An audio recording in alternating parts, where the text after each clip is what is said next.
बघा मित्रांनो, एक ट्रेनचं गणित दिलं, एकदम बेसिक गणित आहे. आपण एकदम सोप्या पद्धतीने बघूया. काय म्हणते बघा, एक ट्रेन 60 किलोमीटर प्रति तास वेगाने एक खांबा म्हणजे एक पोल 9 सेकंदात ओलांडते, तर ट्रेनची लांबी काय? एकदम सोपं गणित आहे. बघा पहिल्यांदा आपण बघूया. बघा एक ट्रेन आहे, समजा ही ट्रेन आहे, ही ट्रेन एक खांब आहे. आता हा समजा खांब आहे बरं का, हा खांब 9 सेकंदात ओलांडते. म्हणते किती?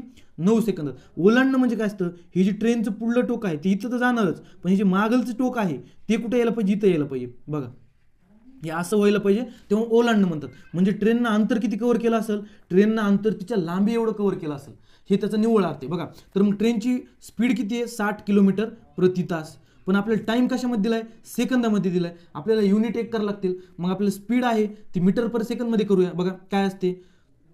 60 गुणिले, आता किलोमीटर पर आवरचं मीटर पर सेकंदमध्ये करण्यासाठी काय असतं?